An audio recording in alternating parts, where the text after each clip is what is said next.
बड़ी हलचल वाली सिटीज में और शांत भूली हुई गांवों में एक दुनिया है जो अक्सर किस्मत वालों की नजरों से छिपी रहती है। यह गरीबों की दुनिया है, एक कहानी जो समय जितनी पुरानी है, धूल भरी गलियों और छोटी छोटी झोपड़ियों से गुजरने वाली हवाओं में फुसफुसाई जाती है। उनकी जिंदगी राजाओं और रानियों की कहानियां नहीं हैं, बल्कि उन सीधे सादे मेहनती लोगों की हैं जिनके दिन सूरज निकलने से पहले शुरू होते हैं और उसके अस्त होने के बहुत बाद खत्म होते हैं। यह एक ऐसी जिंदगी है जो चमकीले रंगों से नहीं, बल्कि संघर्ष, सहनशीलता और एक अटूट शांत गरिमा के फीके रंगों से रंगी है। उनका अस्तित्व एक लगातार लड़ाई है, भूख, अनिश्चितता और अपने प्रियजनों के लिए हर मुश्किल में गुजारा करने का भारी बोझ के साथ एक रोजाना का समझौता। उनके घर अक्सर मिट्टी, टिन या फूस के कमजोर ढांचे दुनिया में उनकी अनिश्चित पकड़ का प्रमाण है। ये सिर्फ आश्रय नहीं है, बल्कि प्यार के घोंसले हैं, जहां परिवार एक साथ सिमटकर रहते हैं, कम खाने और असीम स्नेह को बांटते हैं। इन दीवारों के भीतर बच्चों की हंसी गूंजती है, एक ऐसी आवाज जो किसी भी उम्मीद के गीत जितनी शुद्ध और शक्तिशाली है।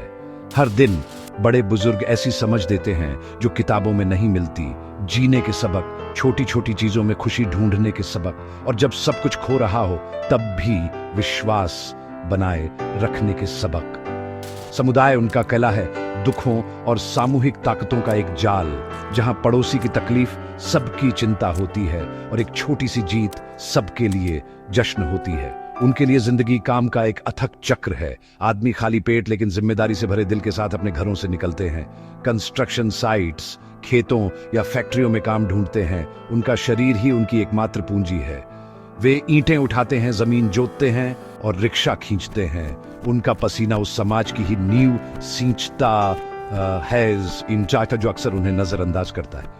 औरतें शांत स्तंभ हैं, कम संसाधनों में घर को संभालती हैं, पुराने कपड़ों की मरम्मत करती है, दूर के कुओं से पानी लाती है और अक्सर पुरुषों के साथ काम करके परिवार की कम आमदनी में मदद करती हैं। उनके हाथ हालांकि खुरदुरे और कठोर हैं, बच्चों को गोद में लेते समय और शाम का खाना बनाते समय कोमल होते हैं। इस दुनिया में हर एक दिन एक चुनौती है। एक अचानक बीमारी जीवन भर की बचत को खत्म कर सकती है।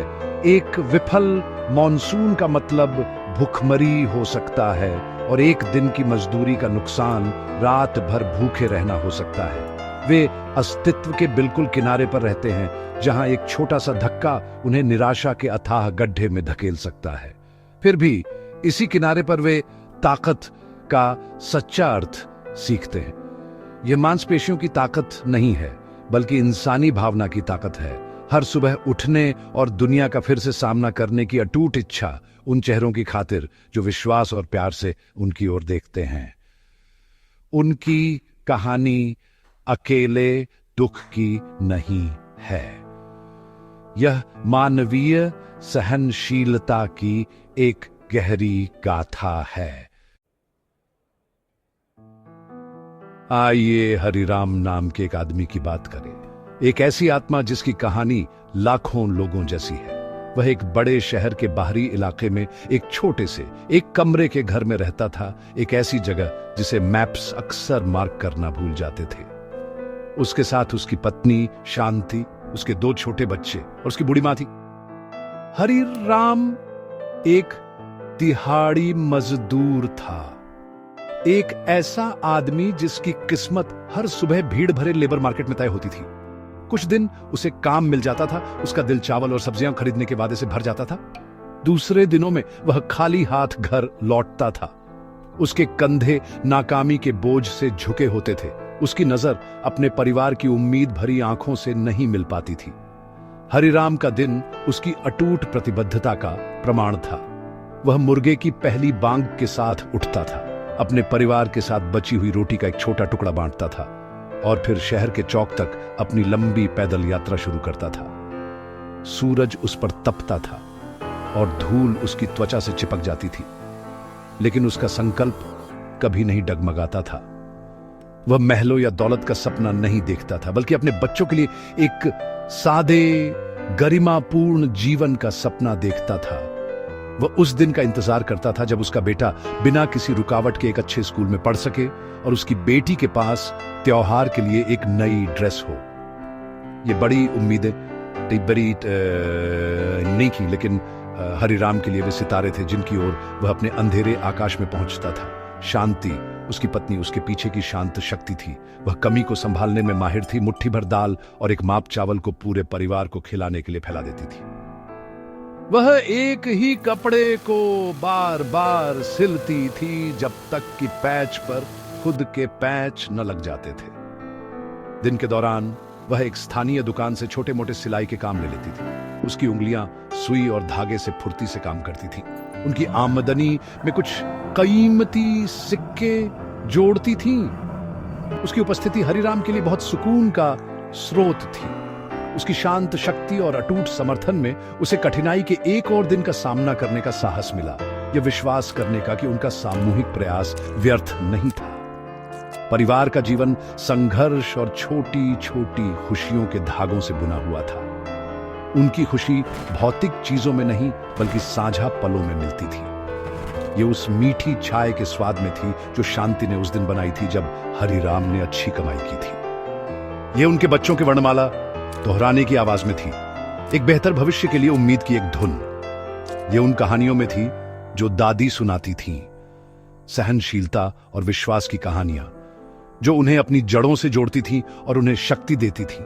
यह हरिराम की दुनिया थी, एक ऐसी दुनिया जहां प्यार ही एकमात्र सच्ची दौलत थी और पारिवारिक बंधन जीवन के तूफानों के खिलाफ सबसे मजबूत ढाल था। सबसे कठोर असलियतों में भी इंसान का दिल सपना देखना सीख जाता है। गरीबों के लिए सपने सिर्फ बेकार की कल्पनाएं नहीं होते, वे उनकी जिंदगी के इंजन को चलाने वाली असली ईंधन होते हैं। हरिराम अपने शांत पलों में अक्सर अपने बेटे राजू को देखता और उसे हाथ में फावड़े के बजाय पेन के साथ देखता। वह राजू के बाबू बनने का सपना देखता था, एक सम्मानित सरकारी क्लर्क, कोई ऐसा जिसे हर दिन काम के लिए भीख मांगने की शर्मिंदगी का सामना न करना पड़े। यह सपना सिर्फ एक व्यक्तिगत महत्वाकांक्षा से बढ़कर था। यह गरीबी की जंजीरों को तोड़ने की इच्छा थी जिसने उसके परिवार को पीढ़ियों से बांध रखा था। यह एक वादा था जो उसने खुद से किया था, अपने बच्चे के भविष्य के लिए अथक परिश्रम करने की एक पवित्र शपथ। ये सपने नाजुक थे, साबुन के बुलबुलों जैसे सुंदर लेकिन आसानी से फूटने वाले। हर खर्चा, हर अनपेक्षित मुश्किल इस नाजुक सपने के लिए एक खतरा थी। जब राजू बीमार पड़ा तो उसकी किताबों के लिए बचाए गए पैसे दवा पर खर्च करने पड़े। जब मानसून ने उनके साधारण घर को तबाह कर दिया तो बेहतर जीवन का सपना बारिश के साथ ढुलता हुआ लगा। फिर भी निराशा के इन्हीं पलों में उनकी सहनशीलता सबसे ज्यादा चमकती है। वे अपने सपनों को नहीं छोड़ते, वे उन्हें बस सुधारते हैं, जैसे वे अपने पुराने कपड़ों को सुधारते हैं। वे धैर्य रखना सीखते हैं, बेहतर दिन का इंतजार करना सीखते हैं और प्रतिकूलता की हवाओं से उम्मीद की लौ को कभी बुझने नहीं देते। बच्चों के भी अपने छोटे कीमती सपने होते हैं। राजू पूरे रंगीन क्रेयॉन का सेट रखने का सपना देखता था ताकि वह दुनिया को वैसे ही बना सके जैसे वह उसे देखता था, जीवंत संभावनाओं से भरी हुई। उसकी बहन मीना एक ऐसी गुड़िया का सपना देखती थी जिसके बाल वह कंघी कर सके, एक साधारण खिलौना जो एक लापरवाह बचपन की दुनिया का प्रतिनिधित्व करता था, जिसे वह दूर से ही देख सकती थी। ये मासूम इच्छाएं हालांकि छोटी थीं, उनके माता पिता के लिए शक्तिशाली प्रेरक थी। हर बार जब हरिराम को लगता कि उसका शरीर हार मान रहा है तो उसके बच्चों के उम्मीद भरे चेहरों की तस्वीर उसकी आंखों के सामने चमक उठती, जिससे उसे आगे बढ़ने, एक और ईंट उठाने, एक और मील चलने के लिए नई ऊर्जा मिलती। उनके सपने सिर्फ अपने लिए नहीं बल्कि अपने समुदाय के लिए भी हैं। वे एक ऐसे दिन का सपना देखते हैं जब उनकी गली में साफ पानी का नल हो, ताकि उनकी पत्नियों और बेटियों को मीलों तक चलना न पड़े। वे एक छोटे क्लिनिक का सपना देखते हैं ताकि कोई भी इलाज योग्य बुखार से न मरे। ये सामूहिक आकांक्षाएं हैं जो साझा संघर्षों से पैदा हुई है। वे समझते हैं कि उनकी व्यक्तिगत किस्मतें आपस में जुड़ी हुई हैं। बेहतर जीवन का सपना एक अकेला पीछा नहीं है, बल्कि एक सामूहिक यात्रा है जहां उन्हें एक दूसरे का समर्थन करना चाहिए, अपने बोझ साझा करने चाहिए और अपनी छोटी छोटी जीतें एक साथ एक बड़े सहनशील परिवार के रूप में मनानी चाहिए। गरीबों की कहानी हमेशा दुख की कहानी बनी रहने के लिए नहीं है। यह एक ऐसी कहानी है जिसमें बदलाव के शक्तिशाली बीज छिपे हैं, ऐसे बीज जिन्हें दो मूलभूत शक्तियों से पाला जाता है, अथक कड़ी मेहनत और अटूट उम्मीद। इस पुरानी कहानी का अंत पत्थर पर नहीं लिखा है, इसे हरिराम जैसे लोगों के कठोर हाथों और अटूट आत्माओं द्वारा हर दिन फिर से लिखा जा रहा है। वे एक गहरा सच समझते हैं जो अक्सर अधिक भाग्यशाली लोगों से दूर रहता है, कि जीवन अपने सार में एक संघर्ष है, लेकिन यह एक ऐसा संघर्ष है जिसे जीता जा सकता है। वे चली से उनका पेट नहीं भरेगा और निराशा उन्हें छत नहीं देगी। केवल कार्रवाई, चाहे कितनी भी छोटी क्यों ना हो, आगे का रास्ता प्रशस्त कर सकती है। बेहतर जीवन का रास्ता एक एक ईंट करके बनाया जाता है, पूरी लगन से। यह एक एक सिक्का बचाने के बारे में है। आज एक छोटी सी सुविधा को छोड़ देना कल एक बड़े लाभ के लिए। हरिराम के लिए इसका मतलब था जब भी संभव हो अतिरिक्त घंटे काम करना, कोई भी काम करना, चाहे कितना भी छोटा क्यों ना हो, राजू की शिक्षा के लिए बचत करना। इसका मतलब था शांति का, पड़ोस की अन्य महिलाओं के साथ एक छोटा समूह शुरू करना, एक सिलाई मशीन खरीदने के लिए अपने संसाधनों को एक साथ जोड़ना जिसे वे सभी साझा कर सकें, अपनी सामूहिक कमाई की शक्ति बढ़ाना। यह मेहनत की शक्ति है, कड़ी मेहनत, ईमानदार अथक प्रयास जो धीरे धीरे लेकिन निश्चित रूप से एक नई नियति गढ़ता है। कड़ी मेहनत के साथ उम्मीद व हवा है जिसमें वे सांस लेते हैं। उम्मीद यह विश्वास है कि उनके बच्चों का जीवन उनसे बेहतर होगा। यह विश्वास है कि उनके प्रयास अनसुने नहीं जाएंगे, कि ब्रह्मांड अपने समय में उनकी मेहनत का फल देगा। यह उम्मीद निष्क्रिय प्रतीक्षा का खेल नहीं है, यह एक सक्रिय प्रेरक शक्ति है। यह बच्चे को स्कूल भेजने का साहस है, तब भी जब इसका मतलब परिवार में एक हाथ कम कमाना हो। ये सूखी जमीन में बीज बोने का आशावाद है, ये विश्वास करते हुए कि बारिश आएगी। ये यही उम्मीद है जो उनकी आत्मा को उनकी परिस्थितियों के भारी दबाव में टूटने से रोकती है। अंततः गरीबी की पुरानी कहानी बदल सकती है और बदलेगी। यह तब बदलती है जब समाज श्रम की गरिमा को पहचानता है और उचित मजदूरी सुनिश्चित करता है। यह तब बदलती है जब शिक्षा और स्वास्थ्य सेवा सभी के लिए सुलभ हो जाती है, न कि सिर्फ कुछ विशेषाधिकार प्राप्त लोगों के लिए। लेकिन सबसे महत्वपूर्ण बात, यह भीतर से बदलती है, लोगों की अपनी अदम्य इच्छा से।